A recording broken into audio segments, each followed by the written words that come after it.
Women do not belong in combat. I say this as a woman and a soldier. I've seen war firsthand in all its ugliness and brutality. In 2017, I served in the U.S. Army Special Operations Command in Afghanistan. My job was to engage with local women, something my male colleagues were discouraged from doing because of religious and cultural barriers. That access was critical to our mission. I saw up close what our warfighters had to do to succeed, to survive, and to protect civilians. I was as close to combat as you could get, and thank God I didn't get any closer. I'm proud of my military service. There are many roles in the armed forces that women can and should fill, but combat is not one of them.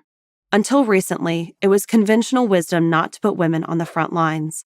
The principle that combat is a male burden has been nearly universal across civilizations. There's an obvious reason for this.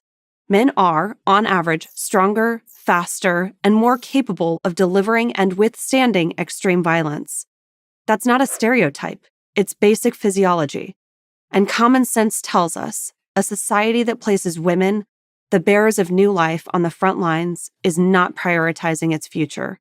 Yet, in 2015, the Obama administration ordered the full integration of women into all military combat roles, including special operations and mixed-gender infantry units.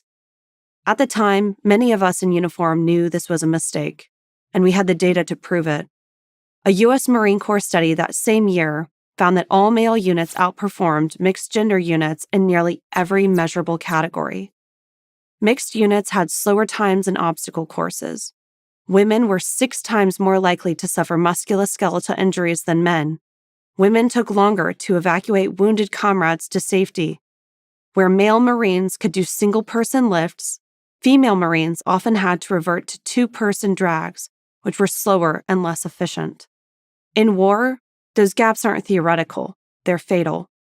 Military experts, including those in the Israeli Defense Forces, have identified additional concerns.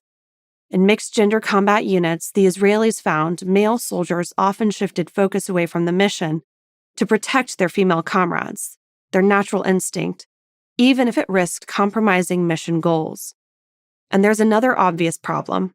As Anna Simons, professor of defense analysis at the Naval Postgraduate School, observes, men and women have been each other's most consistent distraction since the beginning of time. To pretend that we don't know what will happen when men and women are thrown together for prolonged periods and emotionally intense situations defies common sense. Preparing for battle and battle itself is stressful enough. Why would we want to introduce sexual tension into the mix? Not to mention the strain this places on supervising officers who now have to deal with the sexual dynamics in addition to their traditional responsibilities. Does this sound like a strategy for mission success?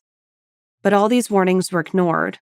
Defense Secretary Leon Panetta famously said, "If women can meet the qualifications for the job, then they should have the right to serve." But when women couldn't meet those standards, the response wasn't to rethink the policy, it was to lower the standards. When 2 women graduated Ranger School in 2015, it was only after multiple attempts and what military insiders described as unusual command interest. At West Point, physical tests have employed gender-adjusted thresholds.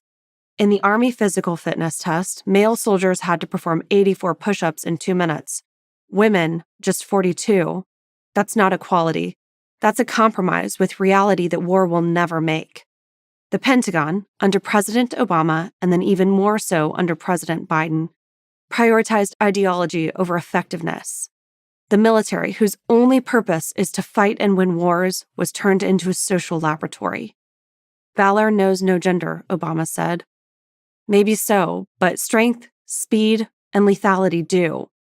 In November 2024, when Pete Hegseth was nominated for Secretary of Defense, the issue returned to the spotlight. Critics attacked Hegseth for saying, "We should not have women in combat roles. It hasn't made us more effective, hasn't made us more lethal, has made fighting more complicated." He's right. And deep down, everyone knows it. The first job of government is to keep its citizens safe. To do that, our armed forces must be governed by biological and cultural realities, not the fictions of gender theorists. No one wants to go to war, but if it becomes necessary, Let's not make things more complicated than they have to be. Keep women away from combat. That's a burden men and men alone must bear. I'm Michelle Thibeau for Prager University. Thank you for watching this video. To keep PragerU videos free, please consider making a tax-deductible donation.